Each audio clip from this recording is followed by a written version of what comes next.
And this is where that money has been going, is to acquire control over these groups and institutions by buying up influence and control over the people who run them. That means that they are buying up politicians, political parties, television networks, cable networks, newspapers, magazines, publishing houses, wire services, motion picture studios, universities, labor unions, church organizations, trade associations, tax-exempt foundations, multinational corporations, Boy Scouts, Girl Scouts, you name it. Any group, any institution which exercises influence has been a target for control, and they have a lot of money to spend to acquire that control. Warning. You are about to enter the reality zone, a place where truth is stranger than fiction, where knowledge is king, where myths are shattered and deceptions exposed.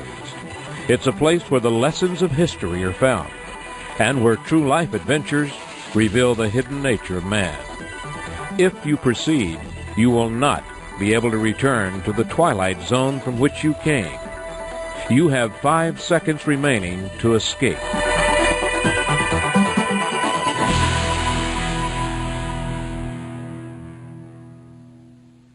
Welcome to the Reality Zone. I'm Ed Griffin. The program we are about to hear is taken from a recording of a presentation I made shortly after the publication of my book, The Creature from Jekyll Island, a second look at the Federal Reserve. It's embarrassing for me to have one of my own works as the very first program in the audio archive series. But the reason we're doing that is because at the conclusion of the book, I urged my readers to join the growing crusade to abolish the Fed. I said that if they contacted me, I would tell them about the tools they could use to help spread the word and become more effective in the battle. Well, much to my surprise and delight, thousands of them actually accepted my invitation, and they did write to me and volunteered for the crusade. But the embarrassing part was that I didn't have materials to keep my end of the bargain. The bottom line is that we couldn't wait any longer to get this program into production, because it's my hope that it will help to fill that void. And so here it is, as recorded live in Los Angeles, California, on November 18, 1994, my presentation on the Federal Reserve, The Creature from Jekyll Island.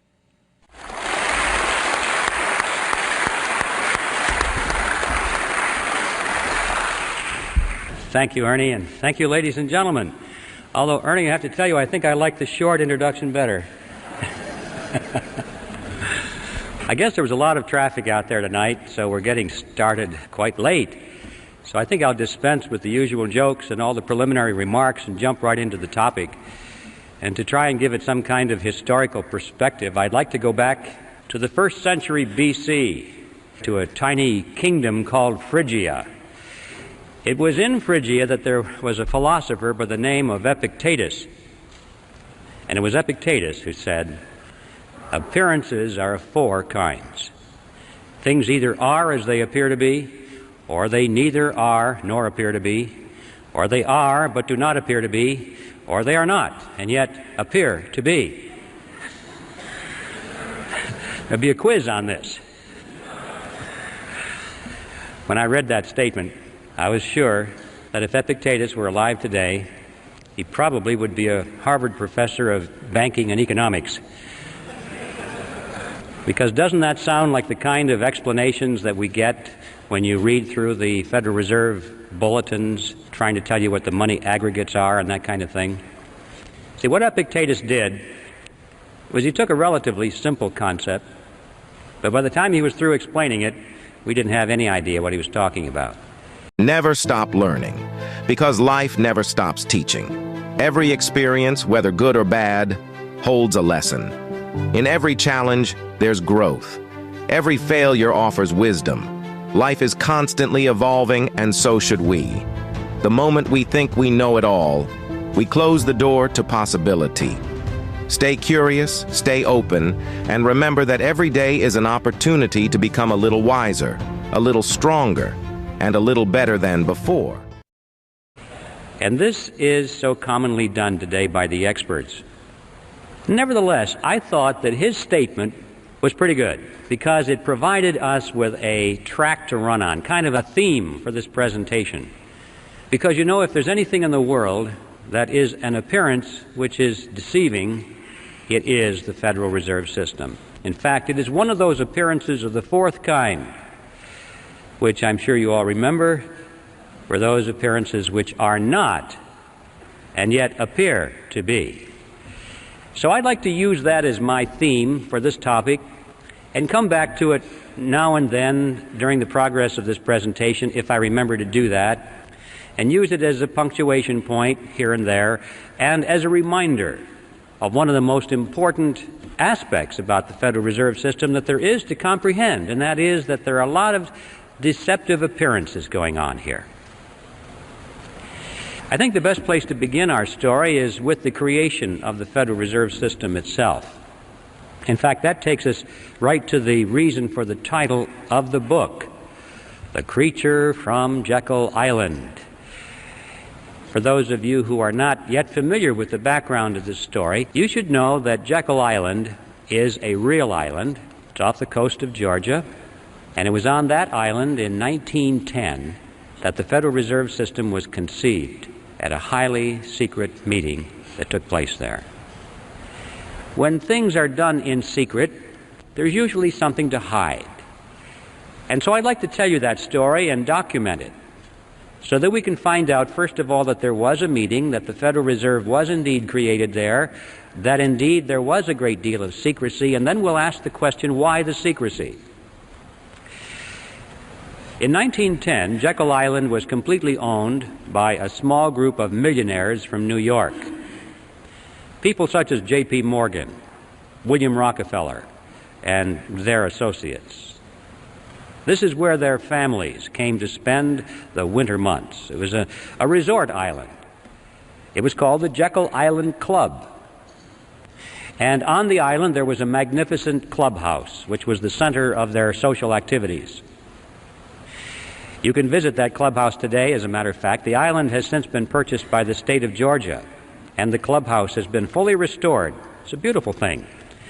And if you take the tour, you can walk down the corridor there, and there will be a room, and on the door to that room is a brass plaque, and it says, "The Federal Reserve System was created in this room." So there's no secret about this part of it. It's a matter of public record. So this is how that story came to pass. It was November of that year, 1910, when Senator Nelson Aldrich sent his private railroad car to the New Jersey Railroad Station late in the evening. And there it was in readiness for the arrival of himself and 6 other men who were told to come under conditions of extreme secrecy. For example, they were told to come one at a time, not to dine with each other on the night of their departure. They were told to avoid arriving at the same time if they could. If they should happen to show up at the same time, they were instructed to pretend not to even know each other. They had to avoid newspaper reporters because they were well-known people, and newspaper reporters often frequented the railroad station. Had they been seen, questions would have been asked, especially if several of them had been seen together. One of the men carried a shotgun in a big black case, so that if he had been asked where he was going, he was prepared to say that he was going on a duck hunting trip. The interesting thing about that is that we find out from his biography that this man never fired a gun in his life. He didn't even own one. He borrowed that shotgun just for the purpose of deception and camouflage. Even after they got on board this private railroad car, this pattern continued. They were instructed to use their first names only, to avoid last names. And a couple of them even abandoned their first names and chose code names. The reason for that was so that the servants on board the train would not know who these men were, because they were afraid if the servants had talked about it, word had leaked out in that fashion, then the purpose of the meeting could have been defeated. So absolute secrecy was essential all the way up and down the line. The private railroad car traveled for 2 nights and a day on a 1,000-mile journey to the south, And when they awoke the second morning, the car was on the siding at Brunswick, Georgia. There they took a ferry boat across the inland strait to Jekyll Island, then to the clubhouse, and for the next 9 days they sat around a table and they hammered out all of the important details of what eventually became the Federal Reserve System. When they were done, they went back to New York. And for quite a few years after that, they denied that such a meeting ever took place.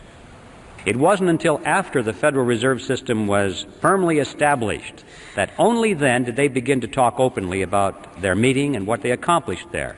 Several of them wrote books on it. One of them wrote a magazine article, and they gave interviews to newspaper reporters. And so now, many years later, it's possible for us to go back to the public record and discover in minute detail exactly what happened on Jekyll Island in 1910. Now, who were these 7 men? The first one I've already mentioned, Senator Nelson Aldrich. He was the fellow that owned the private railroad car. He was the Republican whip in the Senate. He was chairman of the National Monetary Commission, which was that special committee of Congress created to make a recommendation for legislative reform. Banking reform, they called it. They wanted to reform banking in America because the American people were very concerned over the concentration of financial power into the hands of a small group of banks and investment firms in New York on Wall Street. That is what they called the money trust. That was a popular phrase. In fact, quite a few politicians had been successfully elected to office on their campaign promise to break the grip of the money trust. And that was one of the primary purposes of the National Monetary Commission, of which Senator Aldrich was chairman. He was also a business associate of J.P. Morgan. He was the father-in-law of John D. Rockefeller, Jr., which means, of course, that eventually he became the grandfather of Nelson Rockefeller, our former vice president. Remember, his full name was Nelson Aldrich Rockefeller, so he derived his middle name from his famous grandfather. The second man at the meeting was Abraham Piatt Andrew, Assistant Secretary of the Treasury. Later, he became a congressman, and throughout his career, he was very important in banking circles. The third man there was Frank Vanderlip, president of the National City Bank of New York, the largest and most powerful of all the banks in America, representing the financial interests of William Rockefeller and the international investment firm of Kuhn, Loeb and Company. Henry Davison was there. He was the senior partner of the J.P. Morgan Company. Charles Norton was there, president of the First National Bank of New York, another one of the giants. Also, there was Benjamin Strong, head of J.P. Morgan's Bankers Trust Company. And incidentally, Benjamin Strong, 3 years later, when the Federal Reserve Act was finally passed, he became the first head of the Federal Reserve System. And finally, last but certainly not least, Paul Warburg was there, probably the most important man because of his knowledge of banking in Europe. Warburg was born in Germany, eventually became a naturalized American citizen. He was a partner in Kuhn, Loeb and Company. But he was also a representative of the Rothschild banking dynasty in England and France. And throughout his whole banking career, he maintained close business liaison with his brother, Max Warburg, who was head of the Warburg Banking Consortium in Germany and the Netherlands. Paul Warburg was one of the wealthiest men in the world. But those are the 7 men on Jekyll Island. And as incredible as it may seem, these men represented directly and indirectly approximately 1/4 of the wealth of the entire world in those days. And these are the men who sat around a table on Jekyll Island and created the Federal Reserve System. Does it arouse your curiosity? What's going on here? Now, for the skeptics who are here tonight, and I hope there are plenty, because if there aren't, I feel like the minister talking to the choir. I know there are always plenty of skeptics in my audiences, and that makes me feel very good. For the skeptics, you're probably wondering, did it really happen that way? Surely Griffin is exaggerating to make a point. Well, yes, it really happened that way, and I'd like to illustrate that by quoting for you just one piece of evidence here. This was taken from an article that was written by Frank Vanderlip himself that appeared in the Saturday Evening Post on February 9, 1935. Remember, Vanderlip was one of those at the meeting. And this is what he said. I do not feel it is any exaggeration to speak of our secret expedition to Jekyll Island as the occasion of the actual conception of what eventually became the Federal Reserve System. We were told to leave our last names behind us. We were told further that we should avoid dining together on the night of our departure. We were instructed to come one at a time and as unobtrusively as possible to the railroad terminal on the New Jersey littoral of the Hudson, where Senator Aldrich's private car would be in readiness attached to the rear end of a train to the south. Once aboard the private car, we began to observe the taboo that had been fixed on last names. We addressed one another as Ben, Paul, Nelson, and Abe. Davison and I adopted even deeper disguises, abandoning our first names. On the theory that we were always right, he became Wilbur and I became Orville, after those two aviation pioneers, the Wright brothers. The servants and train crew may have known the identities of one or two of us, but they did not know all.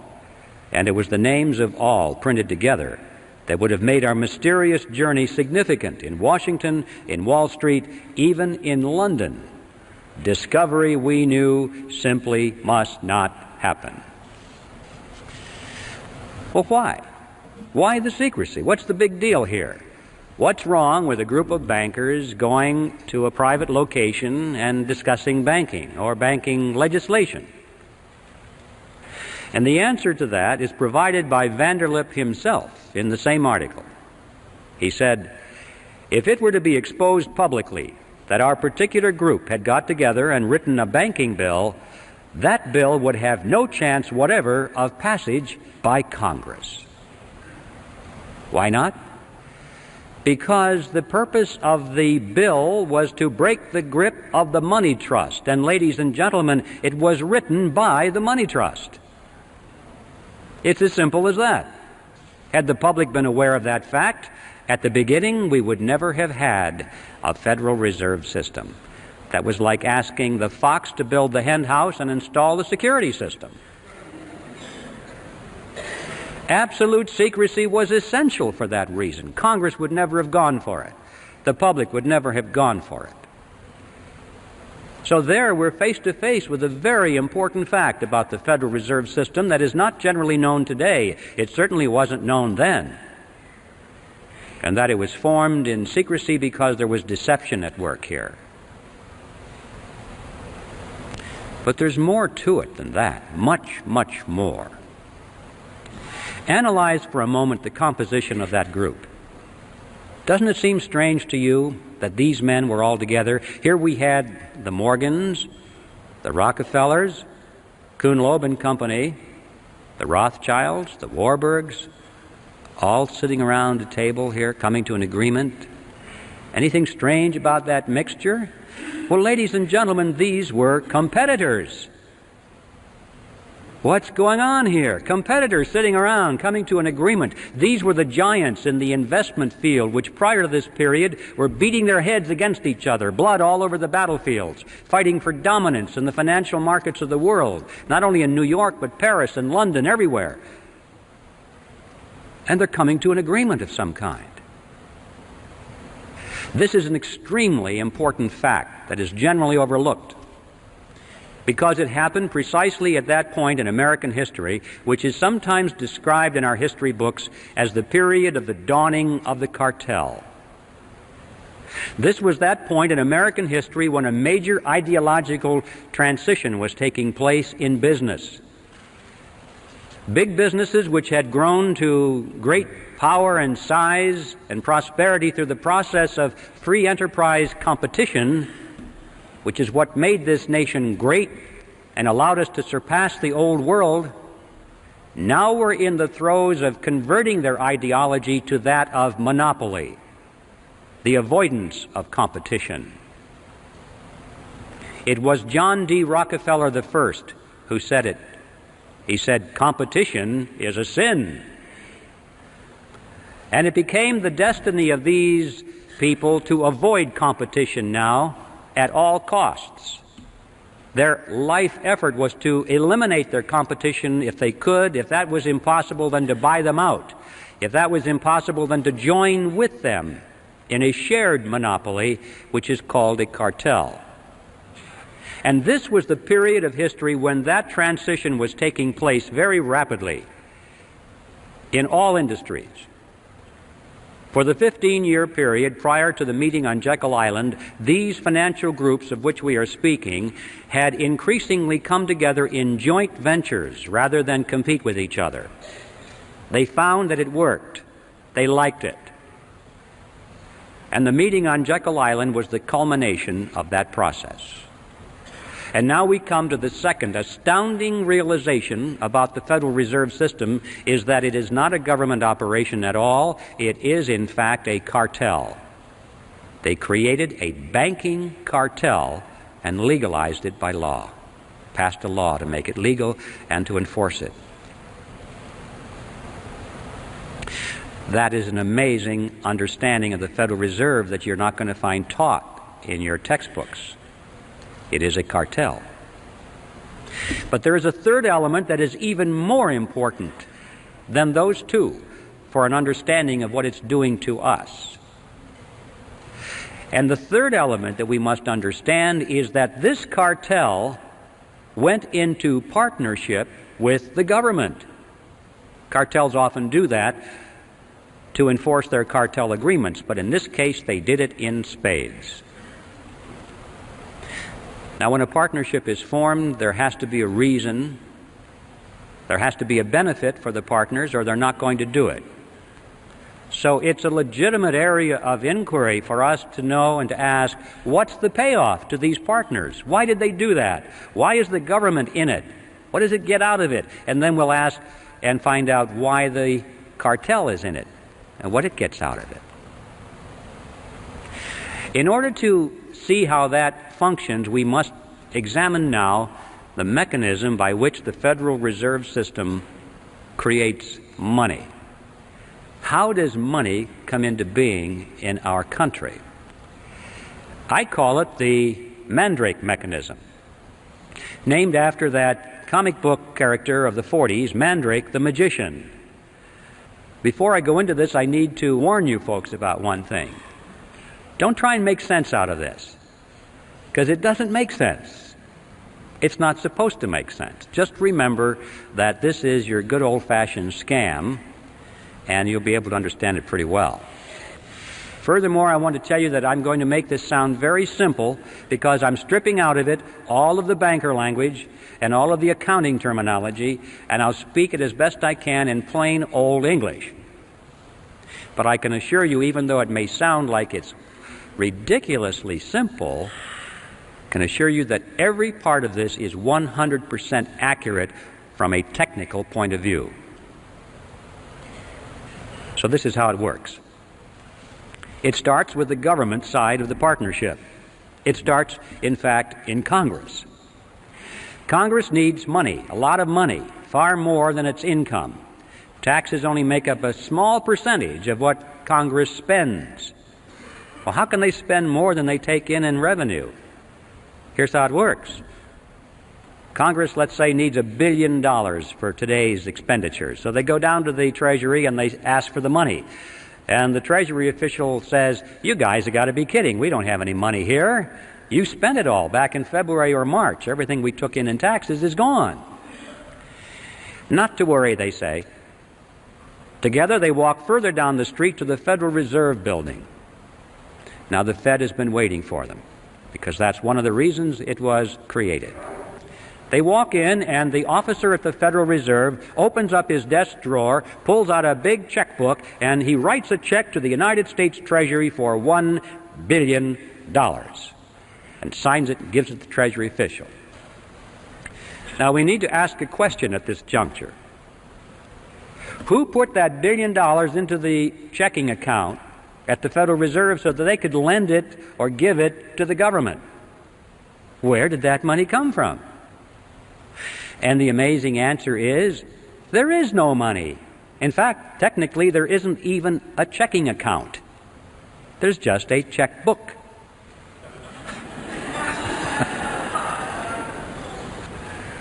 And that $1 billion springs into being precisely at the instant that the officer signs the check. Now, if you and I were to do that, we would go to jail. But they can do it because Congress wants them to do it. This is, in fact, the payoff. This is the reason the government is in this partnership, because the government has instant, easy access to any amount of money at any time without having to go to the taxpayer and ask for it in the form of direct taxes. If they had to go to the taxpayer and say, well, we want to spend this, this, and this, we're going to raise your taxes another $3,000 per family this year, they'd be voted out of office. Not a popular thing to do. They like the mandrake mechanism.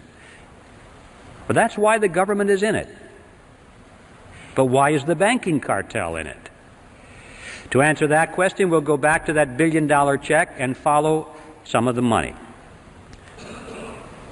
The Treasury official takes the $1 billion check and deposits it into the government's checking account, which is, of course, in a Federal Reserve Bank, so-called.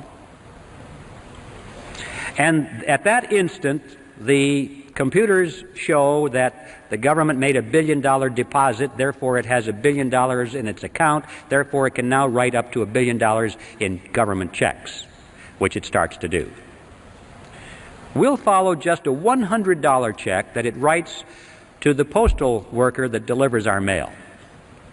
He takes it now and puts it into his checking account in his personal commercial bank down the street. Now the money is finally out of the Federal Reserve Bank, so-called, out of the government side of this partnership, and it's finally into the banking side, commercial bank. $100 has been deposited, so the banker goes over to the loan window and opens it up, and he says, attention everybody, we have money to loan. Somebody just deposited $100. We have money to loan. And this makes everyone joyous, because that's one of the reasons they go to the bank, is to borrow money. It's nice to know there's money to loan. So they line up for the money. But they're a little concerned because it was only $100, but the banker says, don't worry, we can loan you up to $900 on that. How is that possible? How can the banks loan $900 when there's only $100 in deposit? Well, it works like this. The Federal Reserve System says that the banks must keep no less than 10% of their deposits in reserve. The bottom line is that the $100 that was deposited there is 10% of $1,000, therefore the bank can loan up to $900, which is the difference. Now, where did that money come from? The answer is the same. There was no money. That springs into being at precisely the point at which the loan is made. Now, let's analyze it. An important difference here between these two functions. The money that was created out of nothing and given to the government was spent by the government for its projects. On the other hand, the money that was created out of nothing for the banks, they didn't spend that for their projects. They loaned it to us for our projects. But they collect interest on that loan. So the bottom line is that they collect interest on nothing. which is not too shabby. This is why the banking cartel is in the partnership, because all of this becomes legal. Interest on nothing. What are the consequences of this? This money that is created out of nothing goes out into the economy, and these new dollars dilute the value of the old dollars that were already out there. It's like pouring water into the pot of soup. It dilutes the soup. When you pour all these new dollars into the economic pot, it dilutes the dollars that are there, and so prices start going up and up and up, and we have this phenomenon of inflation, which is the appearance of rising prices. I emphasize the word appearance because in reality prices do not rise. What's really happening is that the value of the dollar is going down. If we had a money which was based on gold or silver or anything else that had intrinsic tangible value that they couldn't just create out of nothing, you would find that prices would remain stable over a long period of time. And to illustrate that point, it's interesting to know that if we had lived in ancient Rome, we would have been able, with a 1-ounce gold coin, to buy a very fine toga, a handcrafted belt, and a pair of sandals. Well, today, what can we buy with a 1-ounce gold coin? We can go into any men's store and buy a very fine suit, a handcrafted belt, and a pair of shoes. The real price of those items hasn't changed in thousands of years when expressed in terms of real money. But when expressed in terms of those paper things we carry around, Federal Reserve notes, we call them dollars, they're not, they're Federal Reserve notes, they buy less and less and less because there are more and more and more of them being pushed into the economic pot of soup. We're still not done with the analysis. So we lost some purchasing power. Where did it go? Did anybody get it? People don't ask the question, did somebody get my lost purchasing power? It's as though, well, it just evaporated. It went up into heaven or someplace. It's just gone. No. For every loser, there is a winner. Somebody got your lost purchasing power. Who? Let's track it. Those people who got the lost purchasing power were the ones who were right at the point where the new money was injected into the pot. Because they got their hands on it first, and at that point it had full value. But by the time they spent it and gave it to the next person, and then they spent it and it started moving out toward the edge of the pot where most of us are, then it lost its value. But the ones up at the nozzle were the ones that had gained on our lost purchasing power. Who are they? Well, it's clear that the government is number one, isn't it? Because that first check, that $1 billion check that we tracked, went to the government, number one. They got it first. What about the money created on the banking side of the partnership? Who got that first?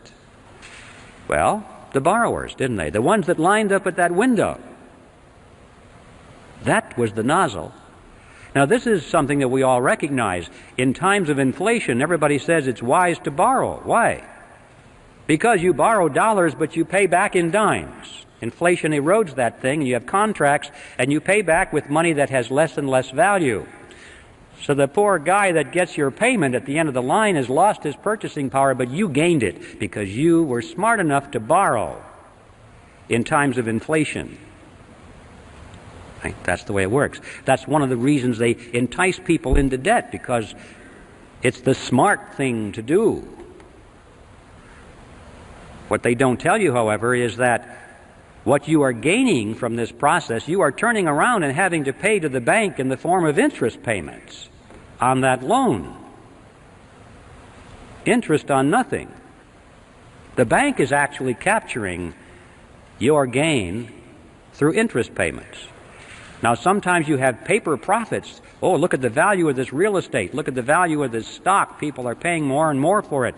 But don't forget, ladies and gentlemen, that economic conditions can change, and these paper assets can contract as well as expand. And when the economy does contract, as usually it does, always does, then people are wiped out. They don't realize that the boom-bust cycles that we have had since the creation of this Federal Reserve mechanism is like a sawtooth. The economy expands slowly for long periods of time, 10 years, 20 years, 30 years, and people think this is going to go on forever. And then, boom, it comes down, usually very quickly.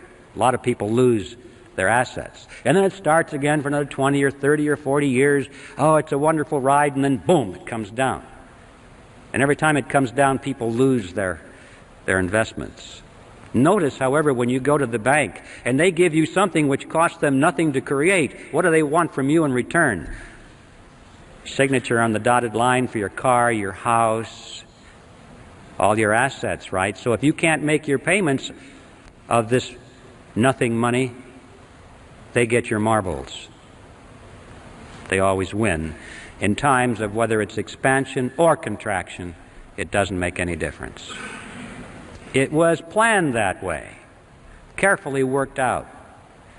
These people are scientists, ladies and gentlemen.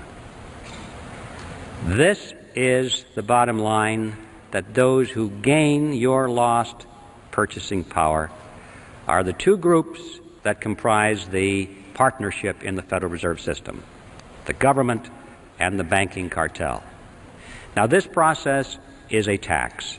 I don't care what you call it, inflation, or what name you want to give to it, it is a tax. If there's anything you remember about this presentation this evening, I hope it is this, that inflation is a tax. This is why these two groups are in the partnership.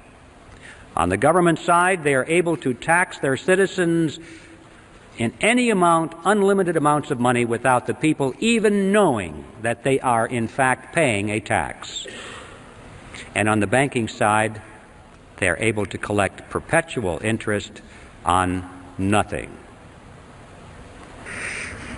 Well, let's go back to Jekyll Island. We have a lot to learn on that island back in those days, because all of what's happening today was germinated right there around that table for 9 days. They had a particular problem, which was what to call this creature. You see, this partnership between government and banks was not new with the Federal Reserve System. It actually was conceived in Europe in the 16th century. And it was experimented and then finally perfected with the formation of the Bank of England in 1694. From that date forward, all of the governments of Europe had used this kind of a mechanism. Of course, they didn't call it the Mandrake mechanism like I do. They have another name for it, and that is a central bank.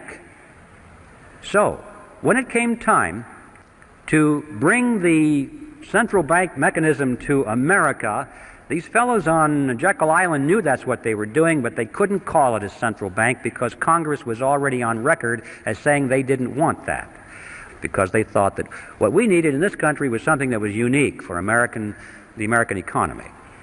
And these men debated what to call it, and this was their strategy. They said, first, let's call it federal, to make it sound like it's a government operation. Next, let's add the word reserve, to make it seem like there are reserves somewhere. Next, let's add the word system. This was far more important than it seems today, because remember, the primary concern was this concentration of power in New York. So they had to convince the American people that they were creating a system of banks spread over the geography of the whole country. First they were going to have 10, then they said, no, that's not enough. We need 12 regional banks to diffuse this power, or the appearance of diffusing it. Well, we realize today that what we got was not federal at all. There are no reserves anywhere. There's not a system in the sense of diffusion of power, and the Federal Reserve banks aren't even banks. So in all four words, we have appearances of the fourth kind. It was brilliant deception, and now the next step was to sell it to the public. The first draft of the Federal Reserve Act was called the Aldrich Bill because it was sponsored by Senator Aldrich, and Paul Warburg warned him against that. He said, "Nelson, if you put your name on this bill, it's going to be voted down in Congress because you're so clearly identified with big business interests." And Warburg was right. Congress put thumbs down on it. The bill of the big bankers. Well, it was a minor setback. They took their bill, they scrambled the paragraphs around a little bit, took Aldrich's name off of it, and found a couple of Democrats to sponsor the bill. Now, this was different because everybody knew that the Republicans represented big business. But they also knew that the Democrats, on the other hand, represented the common man, you know, the working man, the fellow on the assembly line, like Ted Kennedy.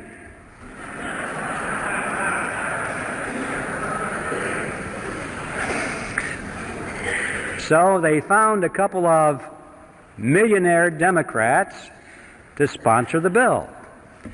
Carter Glass in the House and Senator Robert Owen, who was himself a very successful banker, sponsored the bill, and now it was the Glass-Owen bill. Next, Aldrich and Vanderlip began to give speeches and interviews to newspaper reporters condemning the bill that they had written. They said, "This bill will ruin the banks. It'll be terrible for the nation." And of course, by the time that got into the newspapers and the average person read that, they were saying, "Golly, the big bankers don't like this bill very much. It must be pretty good." You know, you have to give these fellows credit. They weren't stupid. They didn't get to be where they were by being country bumpkins. They understood mass psychology, they understood politics, and they played their cards exceedingly well. Meanwhile, these same individuals were, out of their own pockets, financing so-called grassroots study clubs that were springing up all over the country, holding public meetings, printing and distributing pamphlets extolling the virtues of the Federal Reserve Act. They gave huge amounts of money to some of our better-known universities in America, established new departments of economics, handpicked their own people to be the professors to chair those departments. And then those professors began to give speeches and write scholarly essays about how wonderful the Federal Reserve System was. And then, at the insistence of Paul Warburg, they added a few excellent provisions to the bill, provisions which seriously restricted the ability of the Federal Reserve System to create money out of nothing. And Warburg's associates said to him, "Paul, what are you doing? We don't want that in our bill." And his reply was classic. He said, "Relax, fellas, don't you get it? Our object is to get the bill passed. We can fix it up later." It was because of those provisions that they won over the support at long last of William Jennings Bryan, who was the head of the populist movement. He had opposed this bill from the beginning. But when he saw those excellent provisions in there, he said, "Oh, well, I guess now I can support this bill." And with his collapse of opposition, the road was now clear. And everybody was for, almost everyone, except a few lone voices, was for the Federal Reserve. And indeed, they did fix it up later. Since the Federal Reserve Bill was passed, it has been amended over 100 times. And every one of those excellent provisions were long ago removed, and many more have been added, which greatly expanded the power and reach of the Federal Reserve System. And so, with this professional, brilliant strategy and deception, it is no surprise that eventually the public and Congress was solidly for the Federal Reserve System. And the bill was passed on December 22nd, 1913, and the creature from Jekyll Island finally moved into Washington, D.C. I'd like to focus for a moment on what are the objectives of the Federal Reserve System, because, you know, we're told that the purpose of the Fed is to stabilize the economy and to put an end to chaotic banking. One of the more popular textbooks used in our colleges and junior colleges today is a textbook on economics written by Paul Samuelson. And here's what he says. He says the Federal Reserve sprang from the panic of 1907 with its alarming epidemic of bank failures. The country was fed up once and for all with the anarchy of unstable private banking. Well, that's what he said, and that's what the students are learning. Let's not challenge that for the moment. Let's just take it at face value, because this is the official doctrine, isn't it? The purpose of the Fed is to stabilize the economy and to protect the people. That's why they're raising our interest rates right now. That's what Greenspan says. Why is he doing this? To help people, right? To stabilize the economy so we won't have massive inflation. It's for you folks that he's doing this. See? That's what he says. And if you're trying to figure it out on the basis of these official pronouncements, you'll never get it. Let's just take this official pronouncement at face value for a moment and see how well it's doing. Let's give it a report card. Since the Federal Reserve was created, it has presided over the crashes of 1921 and 1929, the Great Depression of 29 through 39, recessions in the years 53, 57, 69, 75, and 81, a stock market Black Monday in 87. We all know that corporate debt is soaring, personal debt is greater than ever, both business and personal bankruptcies are at an all-time high. Banks and savings and loan associations have failed in larger numbers than ever before.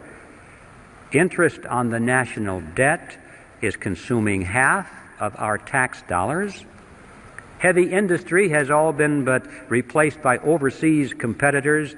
We're facing an international trade deficit for the first time in our history.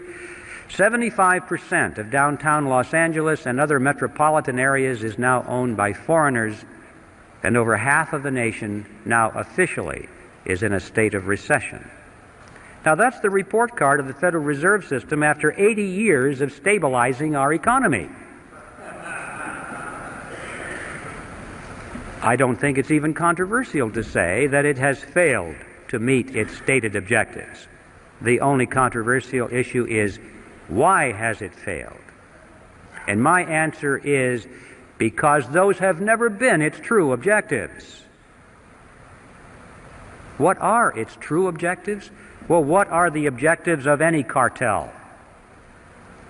To enhance the profit margins of the members of the cartel and to stabilize their position in the market.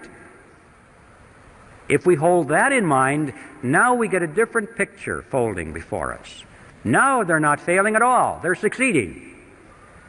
There were three objectives that the bankers had, the ones on Jekyll Island. They had three objectives in 1910 through 1913 that they wanted the Federal Reserve System to accomplish for them, and they were very verbose on the topic. And here they are. They said first they wanted to stop the erosion of their power away from New York. That's right. Exactly the opposite of what the Federal Reserve System was supposed to accomplish. That's what they wanted. This is a good point to mention that when we talk about the cartel, I'm not talking about the small banks that are struggling for survival under the Federal Reserve System. Remember, John D. Rockefeller said competition is a sin. And one of the purposes of the cartel was to put a check on the competition from these new banks, keep them in their place, eliminate them if possible, and to do so through regulation, setting up conditions that the big banks could afford to handle, but the small banks could not handle. So I'm not talking about your local banker now. I'm talking about the New York cartel. That was objective number one. Objective number 2 was to reverse the trend of what they call private capital formation. Now that's banker language for a trend in which individuals or businesses use their own savings for something instead of going to the bank and borrowing money for it. At the turn of the century, there was a trend toward private capital formation, in business particularly. Businesses were holding back a certain portion of their dividends each quarter, putting that money into a sinking fund, and then as the capital formed, or as they saved more and more money, then they used their own savings to build a new factory or to launch a research and development project or whatever. And the banks were extremely concerned over this trend. They wanted to entice businesses back into the banks to borrow money. And they knew that the only way to do that is to lower interest rates. And you may say, well, why didn't they just lower interest rates? Because you're thinking in terms of today, not then. Today it's easy, if you're the Federal Reserve System, to lower interest rates because they have the lever to move it either way, up or down, totally within their control. But in 1913 there was no lever, because the money in those days was backed by gold and silver, and you can't hook a lever onto that kind of money. Under those conditions, interest rates are the result of the natural forces of supply and demand. People cannot control it. I mean, individuals or committees cannot control it. Millions of people interacting in freedom control it, supply and demand. But it's not subject to political control. And they knew that the only way that they could get people into the banks is to artificially depress the natural interest rate. How do you do that? They said that the answer was through a flexible currency. They said what the nation needed was a flexible currency to meet the demands of industry. Well, what is a flexible currency? It's not this stuff that bends. You need a dictionary to understand some of these things. A flexible currency, ladies and gentlemen, is money made out of nothing. That's what that means. Now, you see, the trick is not too complicated. If you can create money out of nothing, you don't have to charge an awful lot of interest on it to show a profit.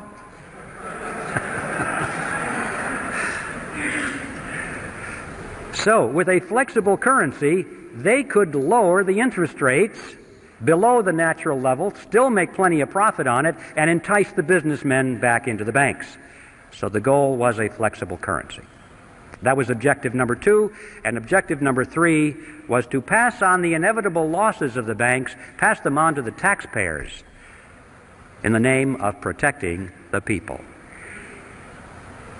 Now, those are the true objectives of the Federal Reserve. Let's now issue another report card and see how well it did. Did it keep control with the larger banks in New York? And the answer is yes. We have big banks in the West and in the South, but they are nothing compared to these mega banks in New York, which stride the world with offices in Peking and Moscow and Africa, everywhere. The big banks continue to dominate. It gets an A on its report card for retaining control in New York. What about reversing the trend toward private capital formation? Boy, did it ever. Interest rates have been pushed down over periods of time. They're so attractive that individuals and corporations thought they were crazy not to take advantage of those low interest rates. Why save your money? That's stupid. So they were all enticed into the banks because of a flexible currency. And then, of course, they get loaned up to the eyebrows and something happens in the economy and you can't service your debt anymore, you go bankrupt. Right now, there are many corporations and individuals just hanging in there by the skin of their teeth because they're trying to service their debt. And it's an amazing fact that many of these large corporations are now sending more money every quarter to the banks as interest payments than they send to the stockholders as dividends. Just think about that. The banks, who made the money out of nothing, are making more money out of large segments of our industry than the people who worked for their money, saved their money, invested their money, risked their money to purchase ownership shares in those corporations. And the Federal Reserve System gets an A on its report card because, indeed, with flexible currency, it reversed the trend toward private capital formation. Were they able to pass along their losses to the taxpayer in the name of protecting the people? Maybe you missed that part of it, but it's called bailout. The game called bailout. It is played something like this. Whenever one of the large banks gets into trouble because someone it has loaned money to, either a big corporation or a third world country, can no longer pay its debt, so the bank is in trouble. It goes to Congress, and it carefully explains to Congress that it must bail out that corporation or that third world country, because otherwise it's going to hurt the people of America. If that venerable corporation is allowed to fold, look at how many thousands of jobs will be lost. People will be put on welfare. They'll be out of work, and that'll hurt the people.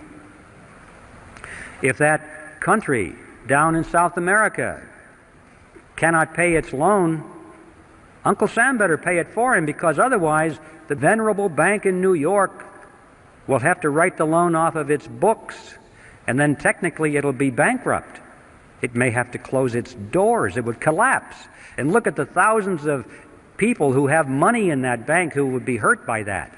And who knows, that bank is such a big bank, if it fell, it might be the first domino, causing all the other banks to fall. And we could have a major recession or depression on our hands, and look how the people of America would suffer. And so Congress dutifully runs to the front and says, yes, yes, we don't want any of that to happen.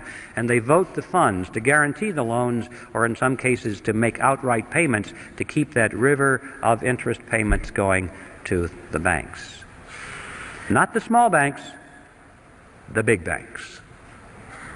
Here are some of the games you may have missed.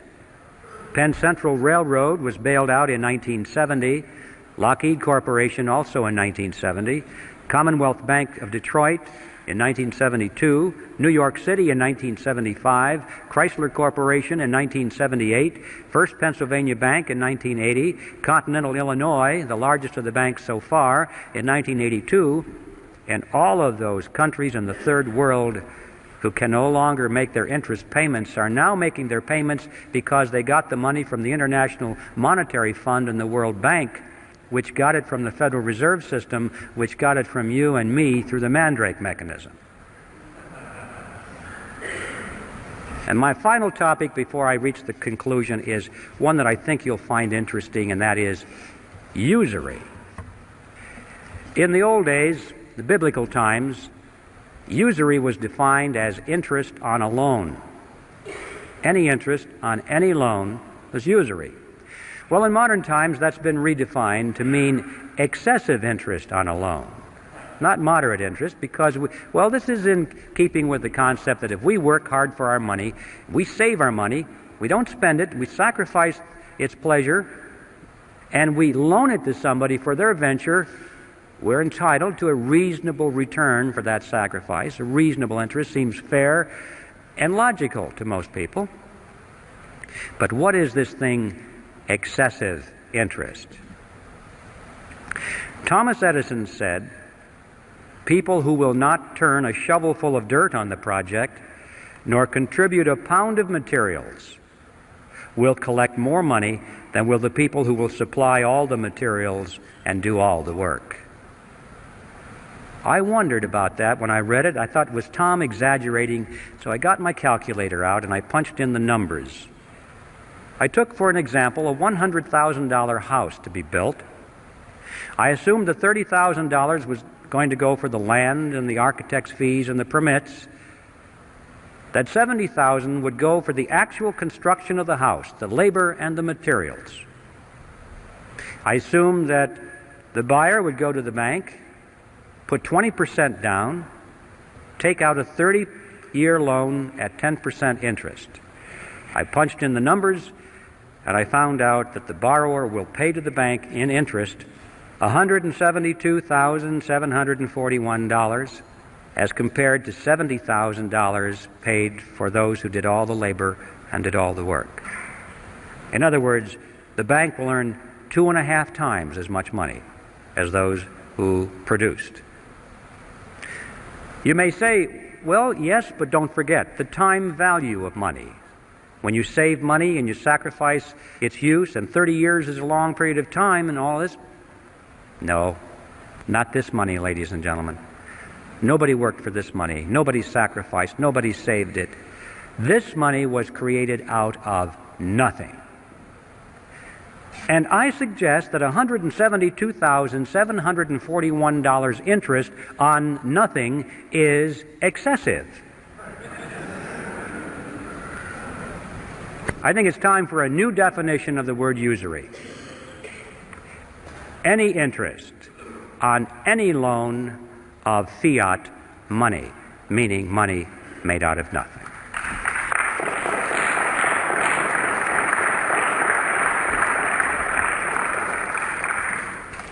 Now, this example of a $100,000 house, I should point out to you, is a grain of sand in the Sahara.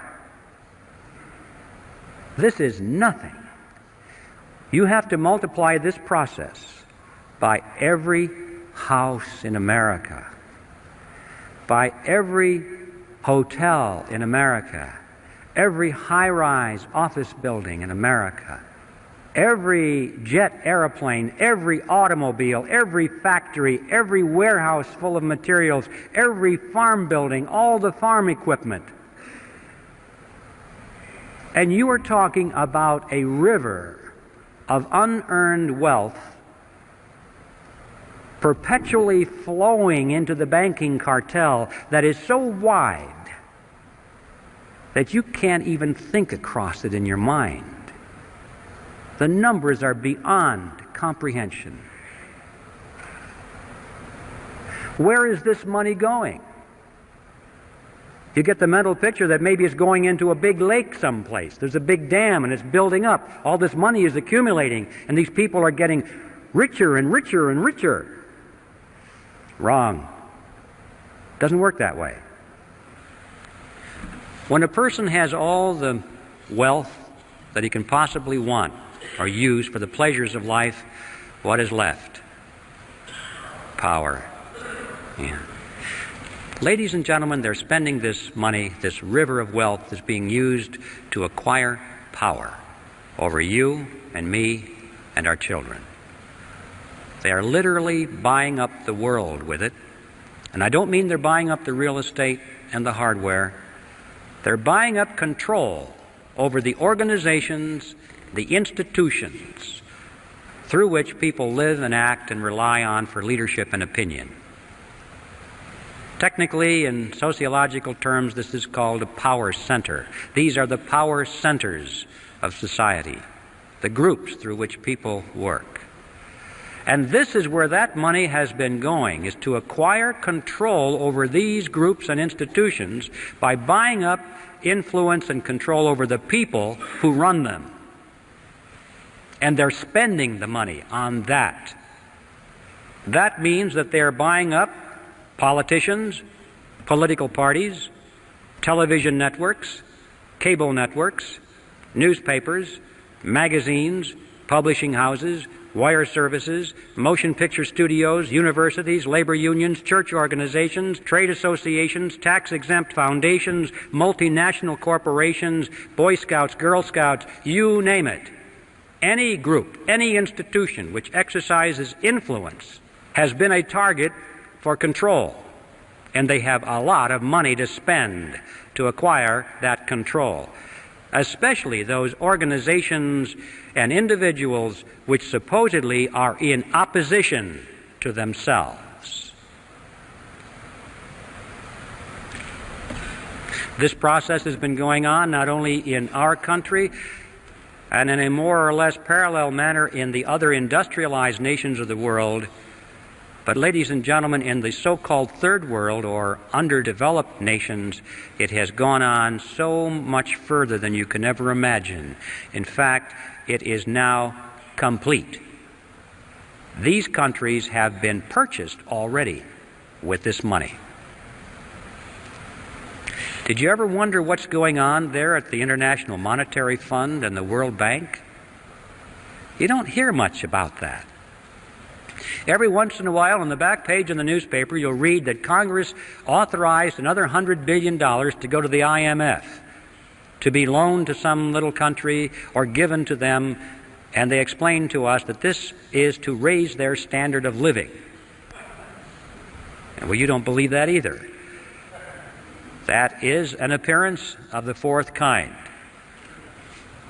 It's not going to raise their standard of living. If it is, if that's the true purpose, they're not doing a very good job of it, are they? Because, you know, if you look at those nations, after all of these decades and the expenditures of hundreds of billions of dollars, you cannot point to one nation that has had its standard of living raised one iota.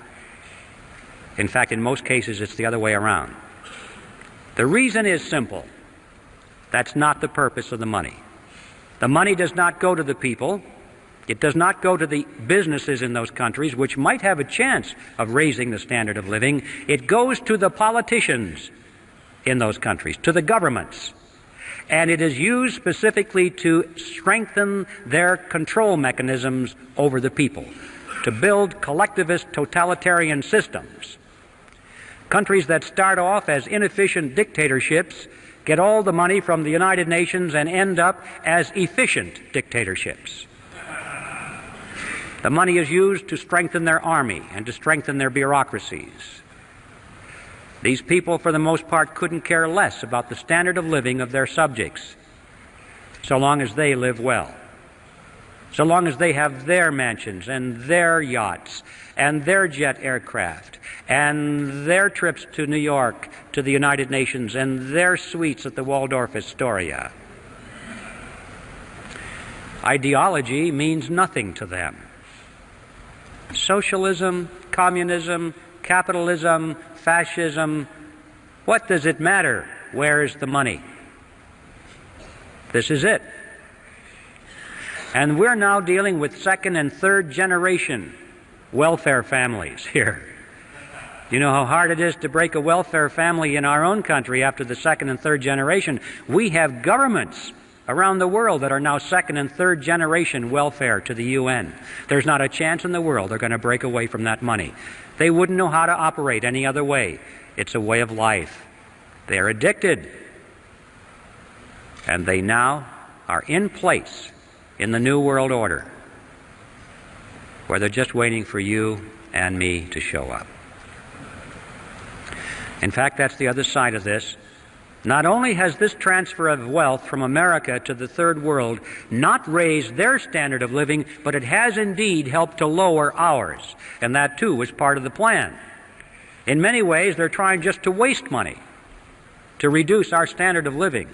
A strong nation is not a candidate to surrender its sovereignty, but a weak nation is. If America can be brought to her knees, if she can be hungry, if she can be filled with despair, if there can be riots in her streets and she doesn't know where to turn, then she perhaps will willingly accept totalitarian measures from a United Nations peacekeeping force. The blue helmets might even be welcomed. Or rescue with an international monetary unit that has purchasing power for a while. This is how it's being played out, ladies and gentlemen. And so I want to just conclude by saying that the name of the game is not wealth. It is power. So what are we going to do about this? Well, it's obvious. We have to slay the creature. Obviously, that's the starting point. We can't allow this creature to continue. It has to be eliminated. But how are you going to do that? We're going to do it in Congress. Congress created the Federal Reserve System, and Congress can abolish the Fed. But we have to build some fire under the chairs of those congressmen We have to get some new faces in there. I don't care whether it's Republican or Democrat or Independent or what have you. The titles are not important. It's what they believe in, the principles. Those are the important things. But we do need an informed electorate out there. It's not going to happen unless people know about these issues, and education is our necessity. Sounds kind of boring, doesn't it? Wouldn't it be nice if we could just jump right into politics? But people won't know what we're talking about unless they understand the issues. We need an educational army out there, ladies and gentlemen. And it's time to enlist. As Patrick Henry would have said it, in fact, as he did say it, our brethren are already in the field. Why stand we here idle? The bad news, the really bad news, is that time is running out. We used to talk about these things. I remember not too long ago, I would talk about some of these issues and people would look at me and say, "You got to be kidding. That could never happen in America." And now, when I talk about these issues, they lean forward and say, "How much time do we have left?" It's visible all around us. The New World Order is descending around us. I mean, they're preparing a world court of justice, a world taxing authority, a world monetary unit, a world army. As we speak, over half of our standing military right now is serving under foreign officers at the UN, and the process is rapidly moving. So, ladies and gentlemen, time is running out. Whatever you plan to do for your country or for your freedom, do it now. But the good news is, the really good news is, that we still can do it. We still have time. We still have freedom. Instead of complaining about how bad things are or how late the hour is, we should rejoice over the fact that we can still meet as we are here tonight. We can still talk openly. We can still advocate such things as the abolition of the Federal Reserve System. We still have elections. We should rejoice on that fact. All we have to do is go out and work like our very lives and our freedom depended upon it. Because they do.